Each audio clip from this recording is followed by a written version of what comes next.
Graças a Deus, irmãos, por esse privilégio de nós podermos reunir em nome de Jesus. E é tão bom a gente cantar essas verdades que nós cantamos, né? Um privilégio nós podermos tributar a Deus a glória que Ele merece. Deus nos criou para glorificá-lo. Deus não tem necessidade de glória. Nós não podemos acrescentar nada à glória do ser de Deus, à glória intrínseca de Deus. Mas nós, à medida que vamos conhecendo esse Deus maravilhoso, nós vamos tributando, reconhecendo, louvando a majestade dEle, a fidelidade dEle, à medida que nós vamos entendendo, crendo nos atributos de Deus. Isso gera em nós um desejo de adoração. A nossa adoração nada mais é do que um eco da majestade de Deus que bate dentro de nós e volta para Ele. E é interessante que eu lembro que C.S. Lewis uma vez disse que quando ele se converteu, ele ficou assim muito perturbado quando começou a ler o livro de Salmos, e ele via Deus, os Salmos sempre falando, louvai a Deus, adorai a Deus, cantai louvores a Deus, tributai glória a Deus, e ele disse que a mente dele ficou perturbada, achando assim, que Deus parece uma majestade, um político, né? Uma celebridade que gosta que todo mundo fique falando, o Senhor é o maior, o Senhor é o melhor, ninguém pode com o Senhor, não é? E ele disse que isso gerou muito problema no começo da vida dele. Até que Deus foi trabalhando a palavra, o Espírito foi revelando a ele entendeu que Deus exige o nosso louvor, a nossa adoração, porque nós fomos criados para adorá-lo. E ele, como um pai, ele fica contente de ver que nós estamos entendendo o propósito pelo qual nós fomos criados. É semelhante aos nossos filhos, né? Os nossos filhos, os pais exigem que eles estudem. E eles acham que estão estudando para o pai. Demora para eles entenderem que o pai exige que eles estudem para eles mesmos, né? Às vezes demora na nossa vida cristã também entender isso, né? Que Deus exige adoração, porque Ele nos criou para isso. Porque isso realmente dá o verdadeiro sentido da nossa vida. É muito bom cantar essas verdades que nós cantamos, não é? Porque, na realidade, tudo que Deus criou foi para a glória dEle, né? Nós fomos criados para a glória dEle. E a glória no sentido de, como eu disse, não de acrescentar alguma coisa ao ser de Deus, à glória de Deus, mas no sentido de manifestar o que Ele é. Tudo manifesta um pouquinho dEle. Salmo 19 diz que os céus manifestam a glória de Deus e o firmamento anuncia a obra das suas mãos, não é? E tudo reflete um pouquinho do que Deus é. E Ele é muito mais do que tudo isso. E à medida que nós vamos conhecendo na pessoa de Jesus, nós vamos nos tornando adoradores, não é? Em espírito e em realidade, com verdade, entendendo, porque o culto tem que ser um culto racional. Nós temos que ter razões por que nós adoramos a Deus. E a razão é a cruz de Cristo. É a demonstração máxima do amor dele por nós na cruz de Cristo. Irmãos, eu tinha proposto falar sobre Efésios, né? O Marcos me deu a liberdade de mudar. Mas o que eu vou falar hoje está bem interligado com o que eu ia falar de Efésios. Eu ia mostrar ali em Efésios, né, que no capítulo 1 principalmente, né, que Deus nos criou, que Deus nos abençoou e que foi através do Filho, e que a obra do Espírito é selar essa verdade na nossa vida cada dia mais. E a concentração do que eu ia falar seria na pessoa de Jesus. E eu preferi trabalhar um texto aqui de Romanos, que também fala da cruz, fala da pessoa de Cristo, fala do que Deus fez em Cristo, e por que Ele fez, E para que ele fez? Porque não tinha outro jeito dele nos reconciliar com ele, a não ser através da cruz. Você pode abrir a sua Bíblia na carta de Paulo aos Romanos, no capítulo 8, do verso 33 a 39. Romanos, capítulo 8, verso 33 a 39. Diz assim: que diremos, pois, à vista dessas coisas? Se Deus é por nós, quem será contra nós? Aquele que não poupou o seu próprio filho, antes por todos nós o entregou. Porventura não nos dará graciosamente com ele todas as coisas? Quem intentará acusação contra os eleitos de Deus? É Deus quem os justifica. Quem os condenará? É Cristo Jesus que morreu, ou antes quem ressuscitou, o qual está à direita de Deus e também intercede por nós. Quem nos separará do amor de Cristo? Será a tribulação, a angústia, a perseguição, ou a fome, ou a nudez, ou o perigo, ou a espada? Como está escrito, por amor de ti somos entregues à morte o dia todo, fomos considerados como ovelhas para o matadouro. Em todas essas coisas, porém, somos mais que vencedores, por meio daquele que nos amou. Porque eu estou bem certo de que nem a morte, nem a vida, nem os anjos, nem os principados, nem as coisas do presente, nem do porvir, nem os poderes, nem altura, nem profundidade, nem qualquer outra criatura poderá nos separar do amor de Deus que está em Cristo Jesus, nosso Senhor. Vamos orar pedindo que o Espírito Santo trabalhe esse texto, que ele possa realmente tocar em nós com verdades eternas. Pai, pela tua graça nós temos ousadia de ler a tua palavra, de confessar o teu nome, unicamente por causa da tua graça e da tua misericórdia. Nós temos ousadia, Pai, de viver na tua presença, porque um dia o véu foi rasgado para que nós pudéssemos ter comunhão contigo. Pedimos agora a tua graça para essa hora, para esse tempo. Fala conosco, Senhor. Nós te pedimos em nome de Jesus. Amém. Irmãos, esse texto, se você começar a ler o capítulo 8 de Romanos, eu te aconselharia a ler, é realmente um capítulo muito importante dentro da carta.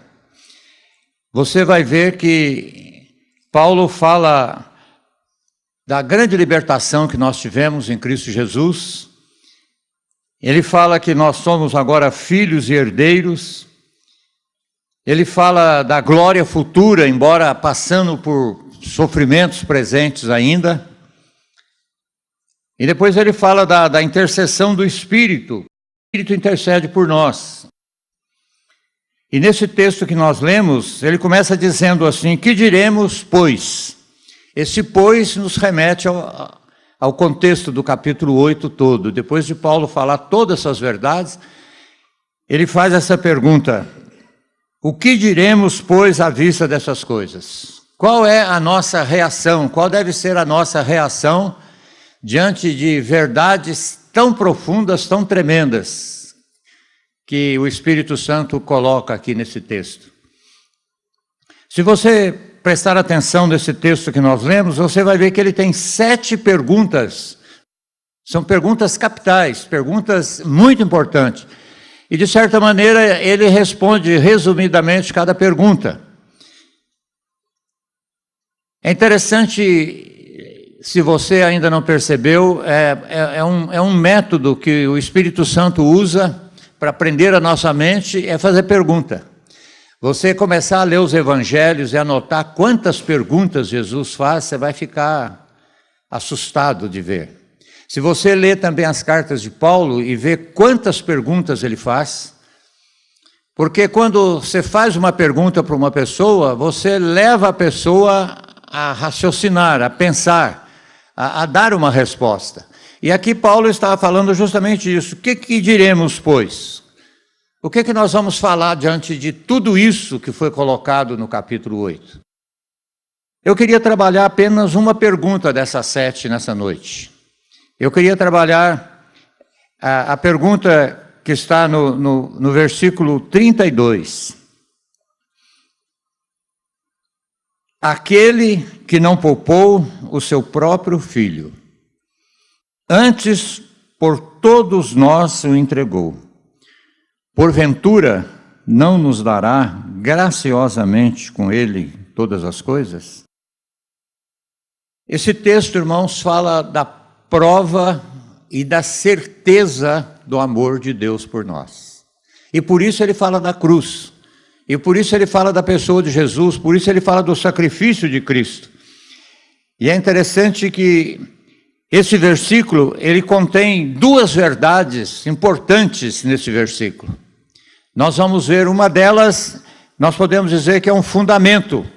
E o outro é a promessa baseada nesse fundamento. Porque todas as promessas de Deus, elas são baseadas em fundamentos. Tudo que Deus prometeu, Ele prometeu baseado no que aconteceu naquela cruz. Por exemplo, quando Jesus instituiu a ceia e Ele fez aquela promessa, não é? Esse é o sangue da nova aliança no meu sangue. Ele estava fazendo uma promessa baseado no que ia acontecer naquela cruz. Por isso Ele falou: esse pão é o meu corpo que será partido por amor de vós. Ele estava fazendo uma promessa baseada num fundamento. Irmãos, e Deus não tem outro fundamento para realizar tudo que Ele realiza pela sua igreja, a não ser a pessoa de Jesus. Lá em Efésios, se uma outra vez a gente for estudar, ou se você estudar o capítulo 1 de Efésios, você vai ver que no primeiro capítulo, ele repete mais de 15 vezes em Cristo, nele, por causa dele. Você vai ver que tudo está centralizado em Cristo Jesus. A própria palavra de Deus nos orienta que o ministério do Espírito Santo é glorificar a Cristo, é nos conduzir a Cristo cada vez mais, é revelar toda a verdade, todo o mistério que existe na encarnação, na vida de obediência e na morte e na ressurreição de Cristo. Então aqui nesse versículo nós vemos primeiro, eu gostaria de primeiramente ver o fundamento desse texto que Paulo falou. Que diremos, pois? Ele fala no versículo 32, aquele que não poupou o seu próprio filho, antes por todos nós o entregou, porventura não nos dará graciosamente com ele todas as coisas? Irmãos, esse fundamento é o fundamento eterno, que estava prometido antes da fundação do mundo. A palavra de Deus diz que na mente de Deus, o Cordeiro foi sacrificado antes da fundação do mundo. Tudo isso fazia parte de um plano eterno de Deus, não foi alguma coisa para corrigir um acidente de percurso. Tudo fazia parte de um plano eterno de Deus. E é interessante que a grande pergunta que nós podemos fazer aqui, primeiro, lendo esse texto, seria: quem realmente entregou Jesus? Quem foi o primeiro responsável? Embora o Deus, quando Ele decreta as coisas, Ele decreta os meios para chegar ao fim. E nós sabemos que Ele usou ali o governo, a política, a religião da época, para cumprir um propósito que estava no coração dele. Então a primeira pergunta que nós poderíamos fazer é: quem realmente entregou a Jesus? Quem foi, em primeira instância, o primeiro responsável pela crucificação de Cristo? É interessante que, durante muito tempo na minha vida de adolescente, até mesmo de jovem, frequentando igreja, eu tinha muita raiva dos fariseus, dos judeus do Império Romano, né, por ter crucificado a Cristo. Mas, na verdade, eles foram um meio para cumprir um propósito eterno de Deus. A palavra de Deus é clara, irmãos, que foi o próprio Pai que o entregou. Eu queria citar alguns textos para que a sua fé ficasse baseada na palavra de Deus, né? O texto talvez mais conhecido nosso, João 3,16, diz: porque Deus amou o mundo de tal maneira que deu o seu Filho unigênito, né?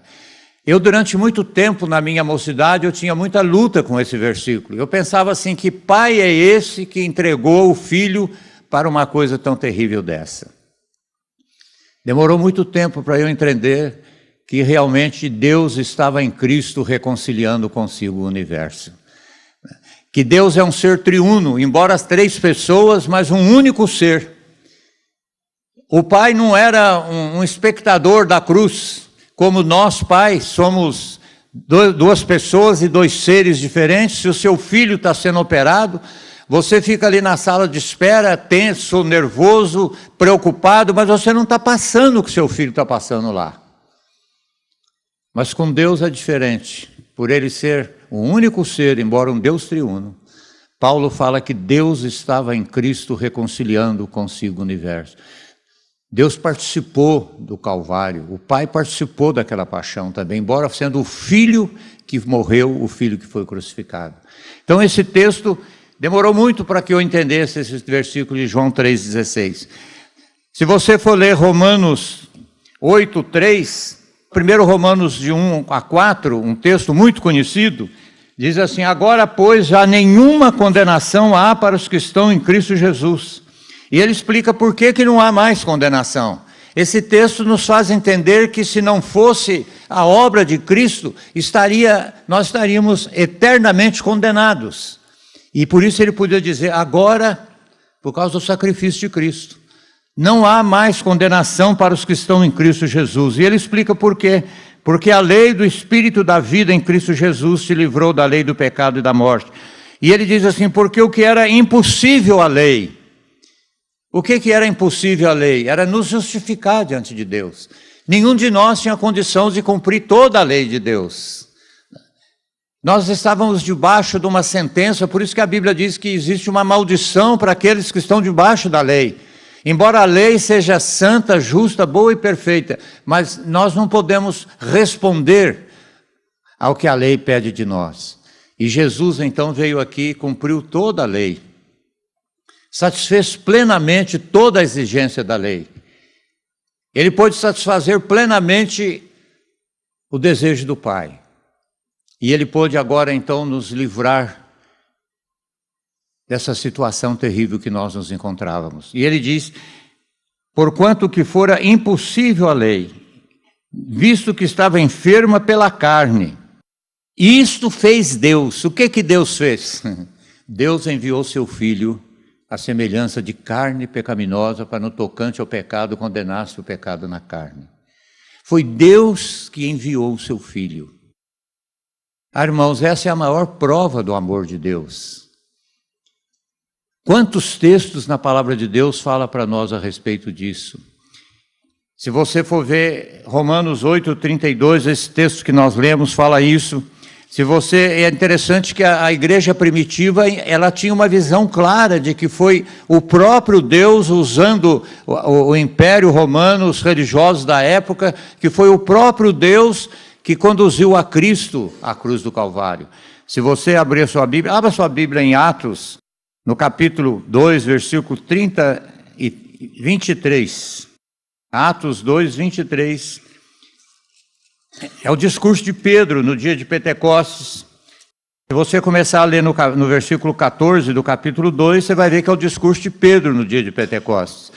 E quando chega no verso 22, ele diz assim, varões israelitas, atendei a essas palavras. Jesus, o Nazareno, varão aprovado por Deus diante de vós, com milagres, prodígios, sinais, os quais o próprio Deus realizou por intermédio dele entre vós, como vós mesmos sabeis, sendo este entregue pelo determinado desígnio e presciência de Deus, vós o mataste, crucificando por mãos iníquas. o qual, porém, Deus o ressuscitou, rompendo os aguilhões da morte, porquanto não era possível fosse ele retido por ela. A igreja primitiva entendia, né? O versículo é muito claro, ele diz que ele foi entregue, Jesus foi entregue para que os religiosos, os poderosos da época fizessem aquilo que estava determinado por Deus.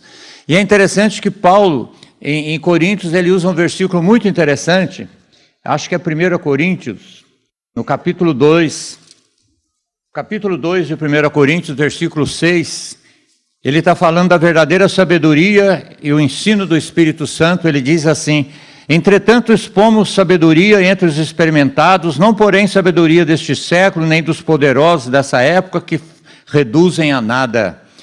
Mas falamos da sabedoria de Deus em mistério, outrora oculta, a qual Deus pré-ordenou desde a eternidade para a nossa glória.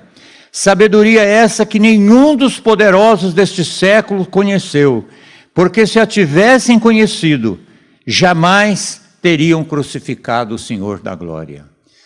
Esse texto, irmãos, maravilhoso, fala que Deus tinha um mistério que foi revelado, veio sendo progressivamente revelado e foi plenamente revelado através da pessoa de Jesus. E ele fala que o propósito de Deus era justamente esse, que os poderosos da época não entendiam esse mistério de Deus. E Deus usou a própria situação daquela época para eles plantarem a semente da igreja. Por isso que o texto diz assim, que se os poderosos da época pudessem entender o mistério que estava ali na pessoa de Jesus, eles jamais teriam crucificado o Senhor da glória. Porque Deus usou a própria mão do inimigo para plantar a semente da igreja. E isso fica claramente evidenciado em muitos textos. Em Atos também, aí mesmo no livro de Atos, no capítulo 4, você vê a igreja em oração, capítulo 4, no verso 27 e 28, porque verdadeiramente se ajuntaram nessa cidade contra o teu santo servo Jesus, o qual ungiste Herodes, Pôncio Pilatos, com gentios e povo de Israel, para fazerem tudo o que a tua mão e o teu propósito pré-determinaram. A igreja primitiva era muito clara com relação a isso. Eles criam na soberania de Deus, plenamente. E eles criam que o Deus que decreta o fim, decreta os meios para chegar ao fim. E eles sabiam que Deus era tão poderoso para conduzir aquela política, aquela religião da época para fazer um propósito eterno de Deus. Então vai ficando cada vez mais claro para nós essa verdade. E já lá no Velho Testamento, há aproximadamente quase 600 anos atrás, Isaías, que é chamado profeta messiânico, já falava da crucificação de Jesus de uma maneira muito clara, como sendo Deus que iria entregá-lo para aquela morte. Você vai ver em Isaías, por exemplo, 53:6, diz assim: mas o Senhor fez cair sobre ele a iniquidade de todos nós. Você vai ver Isaías 53:10, todavia ao Senhor agradou moê-lo, fazendo enfermar. Irmãos, eu tive durante muito tempo dificuldade com esse texto, não é? Entender que foi realmente Deus que determinou o sofrimento de Cristo, o caminho que ele tinha que passar, porque não tinha outro jeito de Deus nos reconciliar com ele, de uma maneira digna do caráter de Deus, que não fosse através da cruz de Cristo. Então o texto deixa bem claro isso. E em 2 Coríntios 5:21, Paulo diz assim que aquele que não conheceu o pecado, Deus o fez, foi Deus que o fez pecado por nós, com um propósito, para que nós pudéssemos ser justificados diante de Deus. Então fica muito claro, irmãos, a grande pergunta talvez seria essa: por que Deus não poupou o seu filho? Por que Deus não poupou o seu filho? Será que não tinha outro jeito?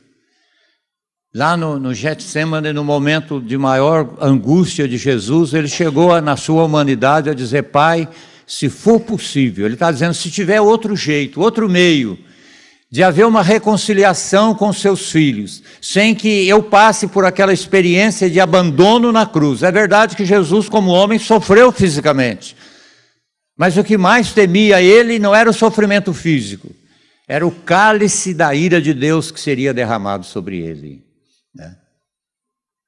Ele fala nesse cálice, a Bíblia fala nesse cálice desde o Velho Testamento, né?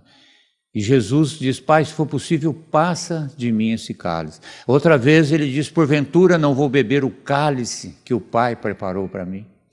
Ele sabia, irmãos, que para poder nos reconciliar com Deus, ele tinha que ser julgado no nosso lugar. O castigo que nos traz a paz estava sobre ele, e pelas suas pisaduras nós fomos sarados. Então a grande pergunta é essa: por que Deus não poupou seu filho? Porque não tinha outro jeito.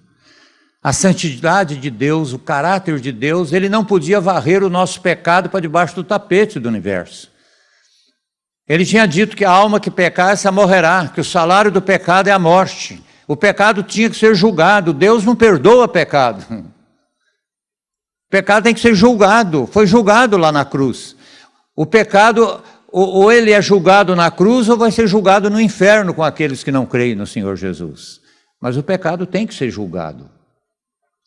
E aqui então nós vemos isso. A resposta que nós podemos dar a isso é que Deus não poupou seu filho, pois foi a única maneira de Deus poder ser justo e justificador ao mesmo tempo. Lá em Romanos, no capítulo 3, Paulo fala muito claramente sobre isso, né? Abra sua Bíblia em Romanos, no capítulo 3. Paulo fala muito claramente sobre essa verdade. Ele diz assim, a partir do versículo 21. Mas agora, sem lei, se manifestou a justiça de Deus, testemunhada pela lei e pelos profetas. A justiça de Deus mediante a fé. É importante você prestar atenção. A fé é um meio que Deus nos dá para crer no sacrifício de Cristo. Nós não somos salvos pela fé. Nós somos salvos mediante a fé. É o dom que Deus nos dá para crermos no sacrifício de Cristo Jesus. E ele está dizendo aqui: a justiça de Deus mediante a fé em Jesus Cristo para todos e sobre todos que creem, porque não há distinção, porque todos pecaram e carecem da glória de Deus. Aí ele fala assim: sendo justificados gratuitamente por sua graça. Parece até uma redundância, né? Uma repetição desnecessária. Mas o Espírito Santo sabe a dificuldade que nós temos de entender a graça de Deus, né? A graça de Deus nos humilha muito, irmãos. Parece que nós sempre queremos ter um pedacinho de participação nisso, né? O próprio reformador Martinho Lutero, ele, depois de 25 anos que ele pregava a justificação pela fé unicamente no sacrifício de Cristo, ele disse uma expressão, ele deixou escrito uma coisa muito interessante. Ele disse assim: faz 25 anos que eu prego e ensino a justificação pela fé somente mediante o sacrifício de Cristo, mas eu me vejo constantemente tentado a comparecer diante de Deus com alguma coisa na minha mão que possa justificar o que Deus fez por mim. E realmente, irmãos, essa é uma luta de todos nós, né? O próprio apóstolo Paulo, lá em Filipenses 3, ele abre o coração e ele fala isso. Ele fala: eu quero ser achado nele, não tendo a justiça que procede da lei, a justiça própria, porque toda justiça própria procede de lei. Ele está dizendo: eu não quero ter justiça própria que procede da lei, mas a justiça que vem pela fé do Filho de Deus. E é essa a grande luta que todos nós temos, para aprender cada dia mais a crer, a descansar no sacrifício de Cristo Jesus. E então, Paulo aqui em Romanos, ele fala justamente isso. Ele fala assim: sendo justificados gratuitamente por sua graça, mediante a redenção que há em Cristo Jesus. Olha o que ele diz no versículo 25, foi Deus que propôs isso. Ele disse: a quem Deus propôs no seu sangue, foi Deus que propôs a morte de Cristo. Foi a quem Deus propôs no seu sangue como propiciação, mediante a fé, para manifestar a sua justiça, por ter Deus na sua tolerância deixado impune os pecados anteriormente cometidos. Irmãos, é muito claro que a palavra de Deus deixa para nós. Nesse texto, Paulo deixa claro que a única maneira de Deus ser justo e justificador foi através da cruz. Se a cruz não existisse, Deus continuaria sendo eternamente santo, justo e perfeito, mas nós estaríamos eternamente separados de Deus. Se Deus nos reconciliasse sem a cruz, ficaria provado que Ele não é um Deus tão santo, tão justo como Ele diz que é. Só a cruz pôde realmente manifestar, por isso que Paulo fala que a cruz é a manifestação da justiça de Deus. É um grande, podemos dizer assim, um outdoor universal, para que todo mundo possa ver o caráter, por um lado, amoroso e por outro lado, justo de Deus ali na cruz. Martin Lloyd-Jones, num livro dele, diz uma coisa interessante, diz assim, que a cruz é a justificação de Deus por ter nos justificado. É uma demonstração que Deus estava dando do caráter santo dele, para que Ele pudesse nos justificar, nos reconciliar com Ele de uma maneira santa. Por isso Deus não poupou o seu Filho. Por isso Ele teve que sofrer a ira de Deus no nosso lugar, para que agora nós pudéssemos ser adotados filhos de Deus, para que nós pudéssemos ser justificados. Irmãos, ser justificado é muito mais do que ser perdoado. Ser justificado é ser declarado inocente.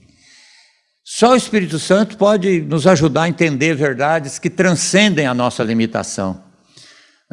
Perdão é quando uma pessoa comete uma coisa e arrepende, você perdoa. Mas ali na cruz, por causa da vida de Cristo, da perfeição de Cristo, da vida de obediência de Cristo, porque Ele foi obediente até morte de cruz, Ele satisfez plenamente a santidade de Deus, nós fomos declarados inocentes. Ser declarado inocente é dizer pessoas que nunca cometeram pecado. A graça chega a perturbar a gente às vezes, né? Você começa a pensar, Senhor, mas como pode isso? Né?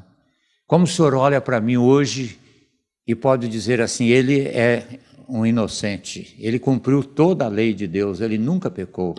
Né? É porque Ele nos olha através da pessoa de Jesus. É como se aquele vidro lá onde é que está o Isaac fosse vermelho. Eu estaria vendo o Isaac vermelho, mas o Isaac não é vermelho. Mas eu estaria vendo a ele através do vidro. Deus nos olha hoje através da justiça de Cristo. E por isso nós somos declarados justos, por causa da justiça dele. Né? E não tinha outra maneira de Deus nos reconciliar com Ele. Nós podemos dizer que, na verdade, irmãos, Deus nos salvou dele mesmo.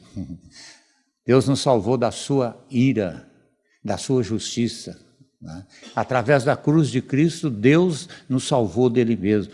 Tem muita gente que, é verdade que o diabo existe, que ele é tentador, que ele é inimigo e que ele procura nos enganar. Tem muita gente que tem medo do diabo. Nós temos que ter medo da ira santa de Deus, que um dia vai ser colocada sobre todos aqueles que não creram e não aceitaram a Jesus como seu substituto ali naquela cruz.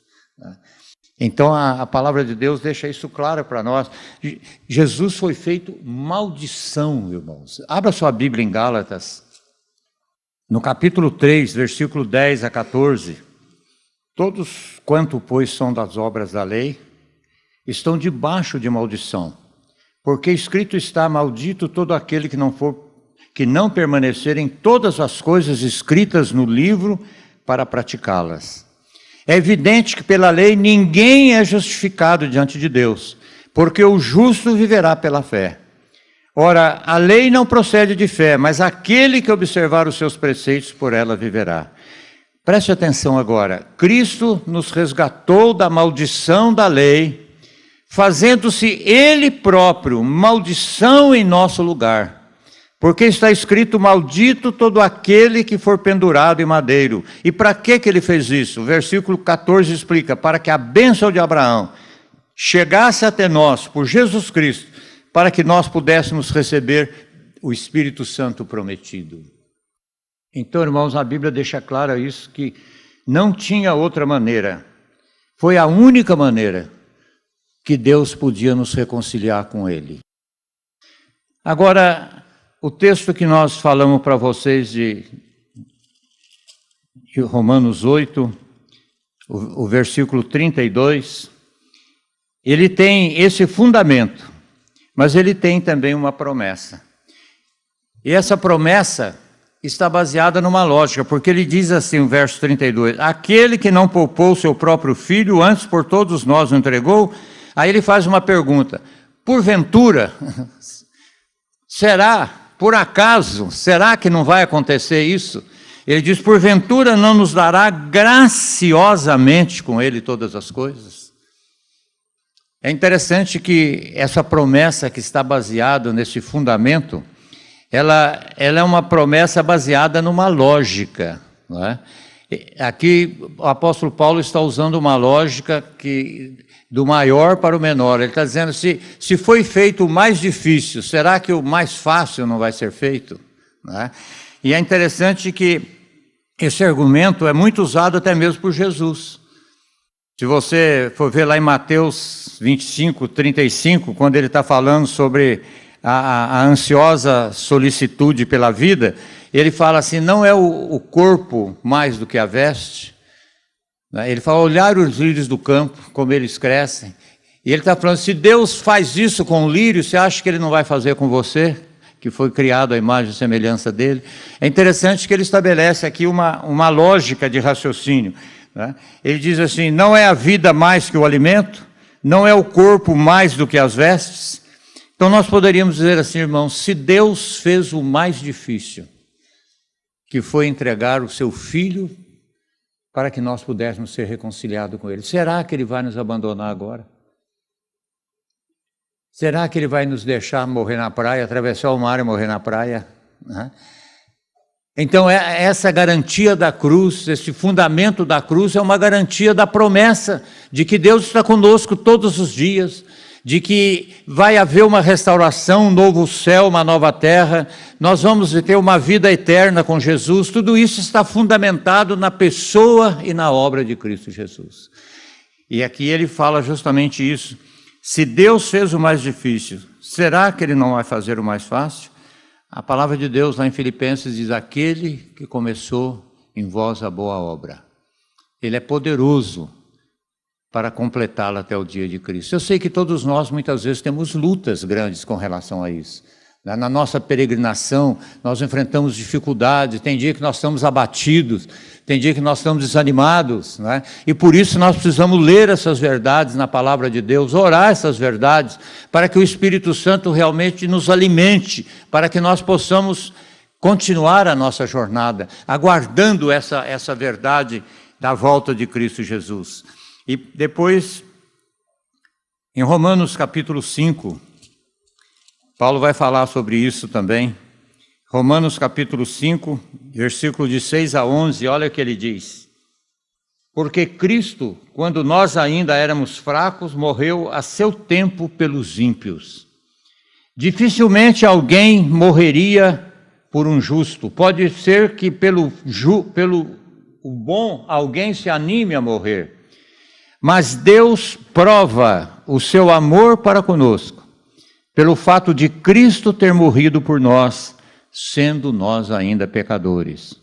Logo, muito mais, ele está apresentando a mesma lógica, né? Ele está dizendo, se quando éramos pecadores, Deus nos deu a pessoa de Cristo, então ele está dizendo, muito mais agora, sendo já justificados, pelo seu sangue, seremos por ele salvos da ira. Irmãos, o nosso descanso é no sacrifício de Cristo Jesus. Ainda que nós tenhamos que passar ainda, às vezes, alguns momentos difíceis na nossa peregrinação. O próprio capítulo 8 de Romanos, se você ler aqui do versículo 15, 18, ele fala justamente isso, que os sofrimentos presentes e a glória do porvir. Nós ainda estamos passando dificuldades aqui, mas nós temos que ter um alvo, irmãos. Nós temos que estar olhando para Jesus, que é o autor e consumador da nossa fé.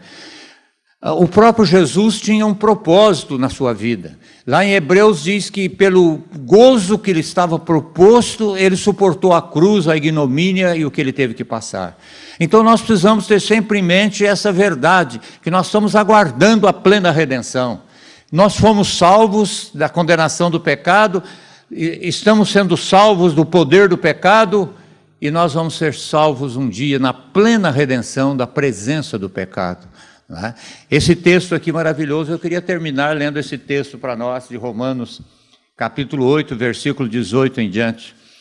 Porque para mim tenho por certo que os sofrimentos do tempo presente não podem ser comparados com a glória a ser revelada em nós. A ardente expectativa da criação aguarda a revelação dos filhos de Deus. Pois a criação está sujeita à vaidade, não voluntariamente, mas por causa daquele que a sujeitou, na esperança de que a própria criação será redimida do cativeiro da corrupção para a liberdade da glória dos filhos de Deus. Porque sabemos que toda a criação a um só tempo geme e suporta angústia até agora. E não somente ela, mas nós também que temos as primícias do Espírito, igualmente gememos em nosso íntimo, aguardando a adoção de filhos, a redenção do nosso corpo. Porque na esperança fomos salvos. Ora, a esperança que se vê não é esperança, pois o que alguém vê, como espera? Mas se esperamos o que não vemos, com paciência o aguardamos.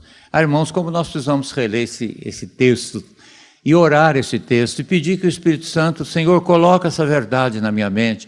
Eu sou peregrino, eu estou a caminho, eu ainda passo por momentos difíceis, mas, Senhor, eu estou aguardando a plena redenção, eu estou aguardando a volta do Senhor, eu estou aguardando o novo céu e uma nova terra. E é interessante que nesse texto Paulo diz que a natureza foi contaminada pelo nosso pecado. Lá em Gênesis, quando o homem pecou, Deus disse, maldita é a terra por causa de ti. E aqui Paulo está justamente falando isso, ele diz que toda a ardente expectativa da criação aguarda a revelação dos filhos de Deus.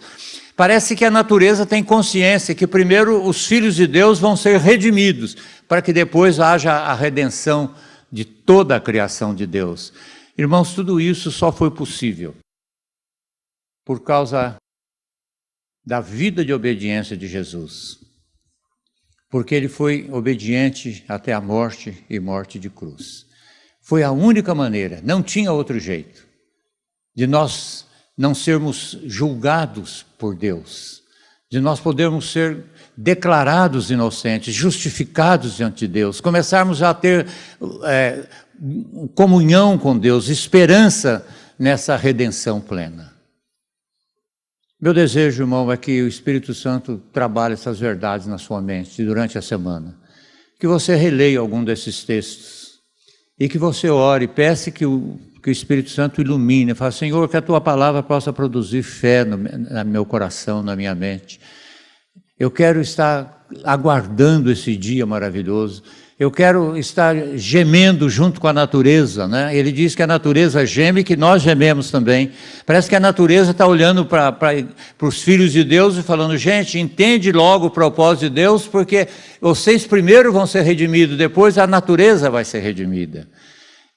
É isso que nós estamos aguardando, irmãos, pela fé no que Jesus fez naquela cruz por nós. Amém?